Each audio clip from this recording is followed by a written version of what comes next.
Alors voyons la troisième conception qui est évidemment en opposition avec la conception libérale et qui est d'une importance fondamentale pour comprendre le rôle des États modernes. C'est la conception donc keynésienne de l'État. Alors, cette conception keynésienne de l'État, elle a émergé, bien évidemment, suite à la crise de 1929, puisque la théorie générale de Keynes est publiée en 1936, et que les effets de la crise ont été si terribles qu'effectivement, ça a ébranlé la pensée libérale. On a bien vu que les marchés n'étaient plus capables de s'autoréguler, que si on laissait faire les marchés, la situation de crise perdurait, en quelque sorte. Donc il y a un renouveau de la théorie économique suite à cet échec des marchés. La crise de 29 va se résoudre en grande partie dans la Deuxième Guerre mondiale, en quelque sorte, si on peut dire qu'une guerre mondiale résout une crise. Et donc c'est surtout après 1945 que l'État keynésien et les fonctions keynésiennes de l'État vont s'imposer un petit peu partout dans les pays développés. Alors, cet État-providence qui s'impose suite à la crise de 1929 et après 1945, repose sur un certain nombre de principes.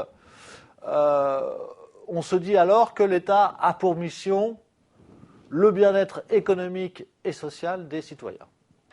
Et c'est ça qu'il y a dans l'idée de l'État-providence. L'État est providentiel. Et qu'est-ce que ça veut dire, être providentiel? Ça veut dire qu'il va y avoir une réponse, comme par miracle, à tous les problèmes de société. En tous les cas, c'est la croyance dans laquelle le monde de l'après-Deuxième Guerre mondiale est très attaché. Alors, cela veut dire une certaine réduction des inégalités, évidemment, et ces inégalités, elles sont liées au mécanisme du marché. La répartition des revenus et l'inégalité entre les différents revenus, entre les revenus du travail d'une part et les revenus du capital de l'autre, est évidemment intimement liée au mécanisme du marché. Donc l'État va avoir aussi pour mission de modifier en quelque sorte la répartition primaire des revenus, et cette modification va se faire à l'aide des politiques de redistribution. L'État, d'une manière générale, va être amené à jouer un nouveau rôle économique et social, celui précisément que les libéraux lui interdisent d'avoir, à savoir mener des politiques économiques et sociales de grande envergure. Alors, quelles sont ces missions nouvelles de l'État, de cet État-providence ? On peut les résumer avec le schéma que vous avez sous les yeux. Donc, d'une part, l'État va assumer la régulation de l'activité économique.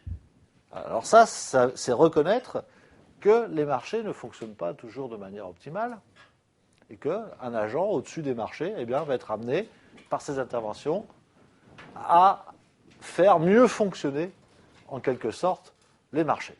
L'idée, c'est que les marchés sont aveugles et que donc, spontanément, ils s'éloignent de la position d'équilibre et ils vont progressivement soit aller dans des situations où l'offre est supérieure à la demande, donc des situations de surproduction, avec les conséquences en termes de récession et en termes de chômage, ou au contraire, spontanément, ils vont laisser la demande déraper par rapport à l'offre, donc être supérieure par rapport à l'offre, entraînant un autre mal du système économique, à savoir l'inflation. Et qu'exceptionnellement, ces marchés se trouveront en situation d'équilibre. Donc l'État va être amené, par un certain nombre d'interventions dont nous parlerons, à proposer ce qu'on appelle des politiques contracycliques, c'est-à-dire contre le cycle économique. Quand on est en période d'expansion économique trop importante, la politique contracyclique va consister à freiner le développement de l'activité économique. Et quand le cycle économique sera sur une phase de récession, la politique contracyclique consistera, elle, à stimuler la croissance économique. Donc, la politique économique, la politique conjoncturelle économique de l'État a pour but, en fait, de contrarier la phase du cycle de croissance économique dans laquelle se trouve le système. D'un autre point de vue, l'État a des missions encore plus ambitieuses que ces missions de régulation de l'activité économique, puisque l'État a pour devoir d'orienter le développement économique. Orienter le développement économique, c'est-à-dire, finalement, mettre en place ou permettre la mise en place de structures économiques beaucoup plus favorables pour le développement à long terme de l'activité économique.